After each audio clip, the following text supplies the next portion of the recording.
pleasure to be here and follow such an amazing talk. I think what was interesting, we were chatting earlier about why we use technology and what it does for us. And I guess I want to just begin with this really, because we ended up with technology really being a tool, and I use technology to allow me to see things and do things that I couldn't do with my own hands and my own eyes. And we all do this. I'm just going to show you this. Animals, all sorts of things. Primitive animals do this. Well, not parrot isn't particularly primitive, but you just. This is me. A picture of me in my studio, really. Oh, bother!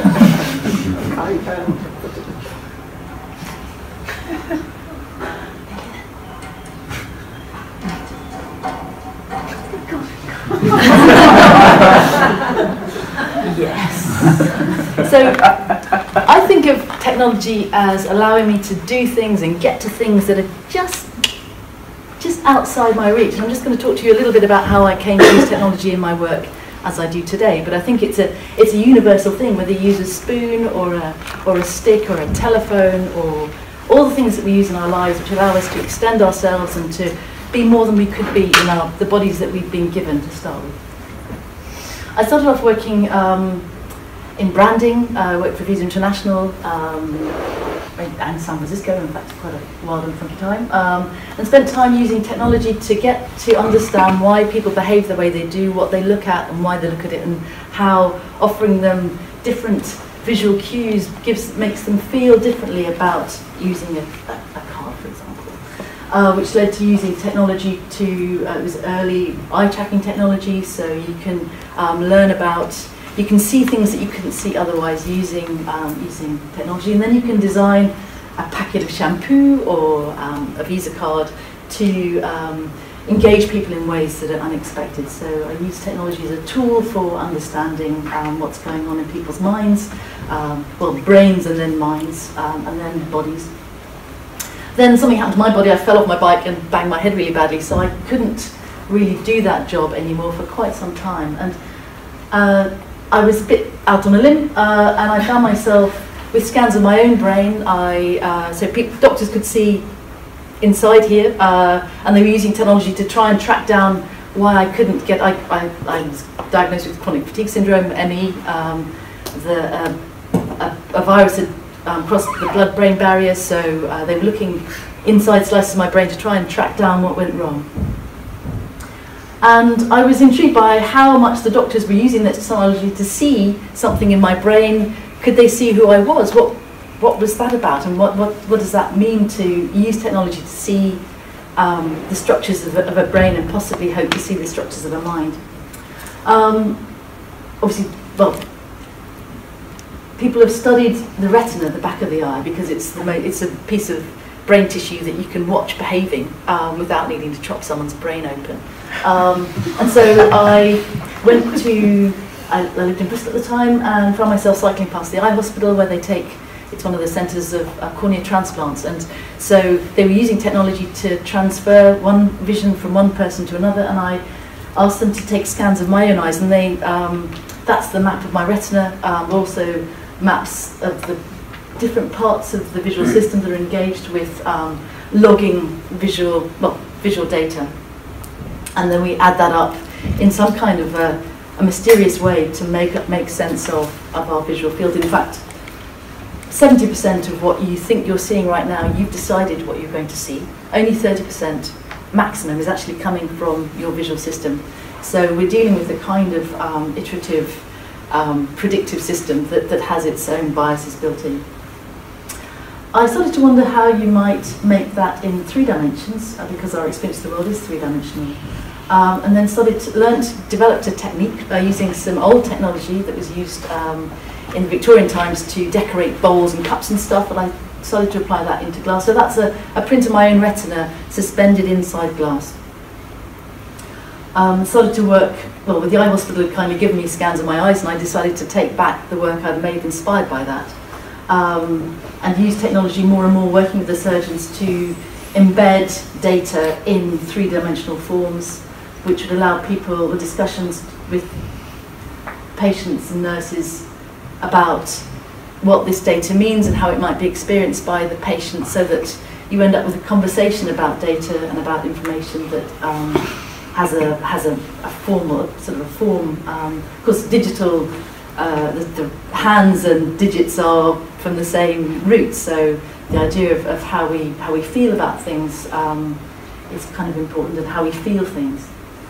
So that led to lots of work in public engagement, making models of bits of the body, particularly the visual system, that you can't kind of, because they're kind of squishy, they're kind of stuck in there, you can't get at. But actually, if you bring them outside the body and allow people to play with them, you get all sorts of unusual conversations.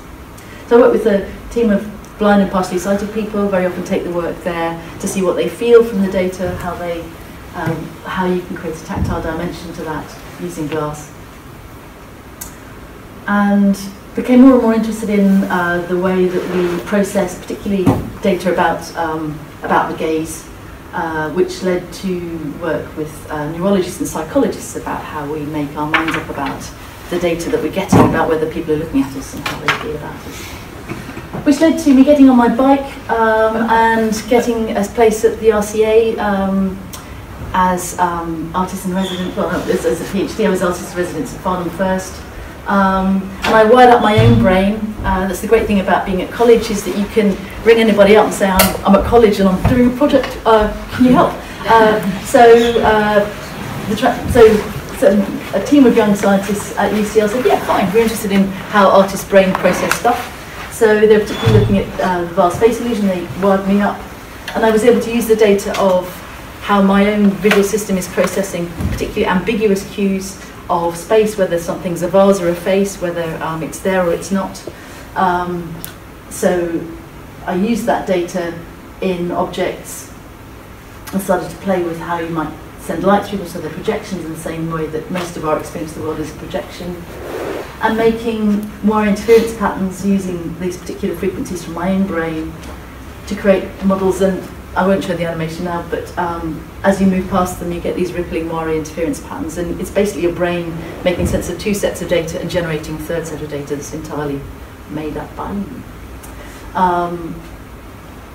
So that's just led to a whole series of projects in public engagement about illusion and how much we make up, really, how little we know. This is a project with psychologists on, so you can do stuff at this level, but I was interested in, I fell over and broke my ankle really badly. I'm pretty accident prone, as you can see.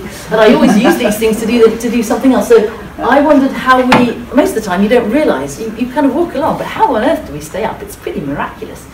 And so I was able to use these wire interference patterns to generate illusions of depth. And the technology, the 3D, well, I use Rhino to generate to 3D programming, 3D software, which allows me to make very, very precise calculations of the position of stripes. So they are very, very slightly different frequencies and spacings of stripes, which I couldn't make by hand. So the technologies allow me to kind of grab the nut through the bars and make something which it's just this deep, and people, through our tests, we realised that people believed that something this deep was 60 centimetres deep. And we could actually get them to tiptoe across the high bits of the of a panel. So it's glass printed with stripes and a bit of paper printed with stripes, curved slightly inside a box. And because the stripes are so precise, which I couldn't do by hand, it allows me to trick the brain into believing that there's a space there that's so kind of dangerous that you really are prepared to step on it. And so we're looking at how we might use that to, we're working with a team in Bristol who look at mobility, and so you might be able to use the technology, and actually the technology of the brain, to encourage people to walk differently, and perhaps even just play walking. Because if you forget you're walking, then you walk a bit more, and if you're frightened of falling over, then perhaps a space where it's safe to walk and actually interesting to walk might make a difference. I started to play with placing some of these patterns into glass, working with a team of amazing glass blowers, because I decided I was too old to learn to blow glass well enough to do it myself. So it allowed the technology again, because the brain, you can play with the brain best when it's relaxed. So, and any difference, the brain is good at noticing differences. So if you can create something that's really regular, the brain just kind of sits down and goes, okay, this is real. So by creating very, very precise lattices of dots, which I make by using a laser cut, I use my 3D software to create a very precise array of dots, which I go to a laser cutter and laser cut those out. In fact, now I've got access to a little desktop laser cutter. And I get a glass blower to make a sausage of hot glass, and I put my sticky back plastic onto the glass, and I use a sandblasting machine just to make a very precise pattern on the glass. And then I wash all the plastic off and all the sand off, and I take that back to the glass blower, we heat it up, and the glass blower dips that in a crucible of hot glass. And where my pattern is, traps a tiny pocket of air, which then goes into a bead, and then I let that cool down, and then I can put the next layer on. And because, again, we talk about how you can replicate things using technology, I can use exactly the same pattern again on the next layer of glass, and I can precisely position it so that they all line up absolutely perfectly. So then I can create an illusion for the brain of a regular system of scale and a regular system of position, which then, because of the optics of the glass, is distorted in such a way that the brain thinks, oh, that's the same size, they're all the same size, but it's smaller, so it must be further away. But in fact, because of the distortion of the glass, it's actually closer to you. So you can create an illusion of depth, a paradoxical sense of depth, using the technology to get to that kind of sweet spot of regularity, which then allows the brain to play a bit. And that's another example that you can see. So that's 5 layers of dots on layers of glass, using the curvature of the glass to create these unexpected illusions of depth because of scale and texture and perspective cues. So that was what my PhD was about really. Interested in space because it's actually one of the things, we're quite good at processing faces, and that lots of work has been done on that, but actually I was interested in balance and how we navigate the world, and in fact plants and all sorts of things navigate relative to light and space. So it's one of our most primitive senses, and how does that work, and how does pattern help us to navigate in space? So we're dealing with shadows really. So I started to speak with a crystallographer on how they use shadows to navigate and understand space at a molecular level. That's Brian Sutton, who's an amazing collaborator at King's. Went to the Diamond Light Source, where I spent some time there, where they use light to project. They shine light through a molecule, and they can tell things about the structure of the molecule from the shadow it makes. It's called crystallography. And so I started to modify some of my shapes to replicate some of the symmetry groups, some of the types of symmetry that they experience through shadows in crystallography, and to embed structures inside the glass at different levels to replicate, or to suggest or understand some things they were talking about. So to a wonderful project at Somerset House as part of the Medical Research Council Centenary on Photo 51. So using the same system, the technology, to begin to build structures inside glass which suggest some of the structures that the technology allows us to see now in ways that are absolutely magical. So I was able to rescue one of the cabinets from Rosalind Franklin's old lab, which was being put in a skip. And I kind of put myself, hung onto it until they let me take it. And it's now at the Gordon Museum with a lot of work in it that we made together as a team. Looking at geometry, symmetry, I'll just get through this a little bit more faster. Then learnt to cut the outside. I took an old masonry saw because I couldn't get them precise enough, so I took an old masonry saw and started to use the edge of the saw blade to mill the glass so that I get a very precise angle, which allows me then to create multiplication inside the object. So worked on the Platonic Solids as the beginning of this series of work, which I was lucky enough to do for the Jerwood, and then started to play with light. So those are all Platonic Solids. So they've got these very fine structures inside, and then the external structure are the Platonic Solids. Moving into 5D symmetry, tricontohedra, rhombic shapes, which led to some work, so encounter with Sir Roger Penrose, who's a remarkable man to be in touch with, and this new generation of symmetry, which is to do with uncertainty, fivefold symmetry, which is in classical mathematics is impossible, but actually if you invoke time and quantum symmetry, you can build something that has a fivefold symmetry. It's quasi-periodic lattice, and that's the pattern that a quasi-periodic lattice makes when you shine light through it. So if you chop up a dodecahedron in a particular way, you begin to create these interlocking fivefold symmetries. So I couldn't work out how to do that by hand, so I started to use the way glass runs into a mold to create these vertices and pack these shapes together to create these clusters of fivefold symmetrical form. So two together, a flat and a prolate and oblate form, two together, then five together, and then 10 together. And I couldn't get them precise enough. They were sort of not packing. When you get 20 shapes together and they're not absolutely micron perfect, you end up with a gap, which I couldn't kind of pack together perfectly. So I went back to the drawing board, and actually I had a residency in the maths department at King's, which meant that I was in a lab with a 3D printer, a little tiny one, and I just spent nights and days there until I worked out how on earth to use it, and discovered some old books on interlocking wooden puzzles. I thought, well, if I could make a puzzle that fits together in glass, then I can go back to my complex interlocking structures again. So I started to make the Untitled Solids. So that's 6 individual pieces of glass, which all pack together perfectly now.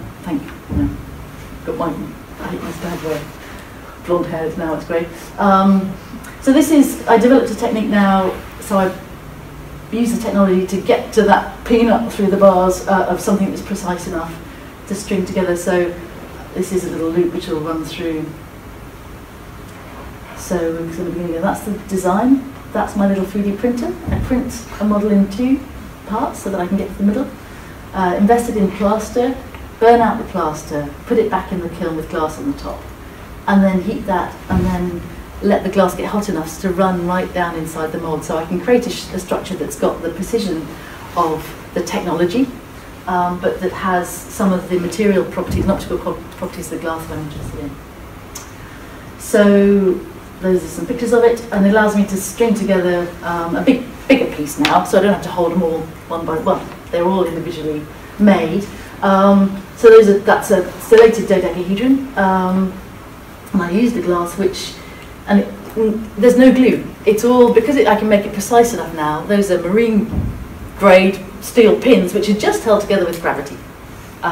They lock together in the corners with little collets used for model aeroplanes, but the whole thing just holds together. And that's the great thing about geometry, is that when it's perfect, it just sits there in space. And I started to play with this glass, which rejects UV light. So when there's a fluorescent bulb, it looks green. But when there isn't a fluorescent bulb, it looks pink.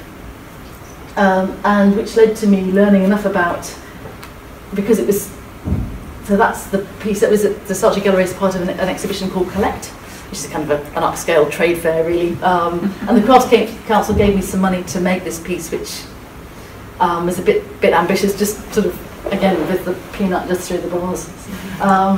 So pretty much nearly killed me, but it was very good. I mean, that's what technology does. It kind of gives you a glimpse of something that's just beyond your reach and allows you to reach towards it and hopefully inch your way towards the next thing that's beyond your knowledge yet. And that's, again, where I think technology allows you to do some things, but never for its own sake.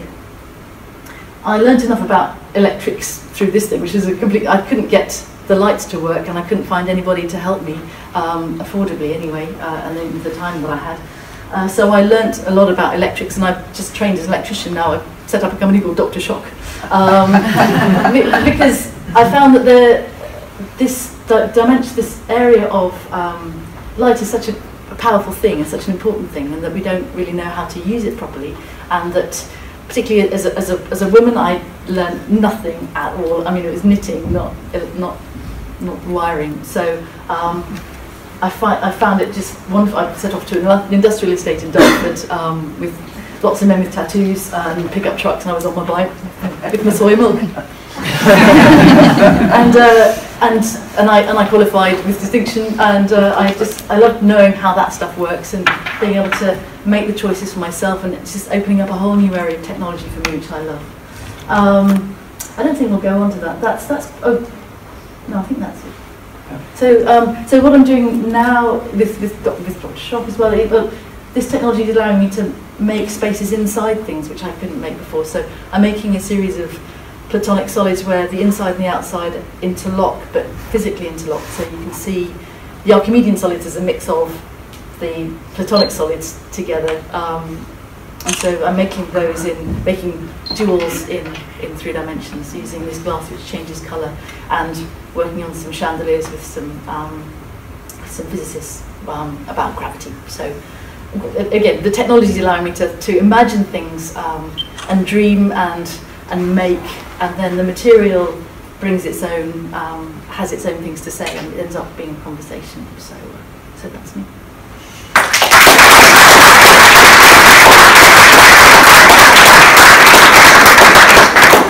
Don't quit just yet.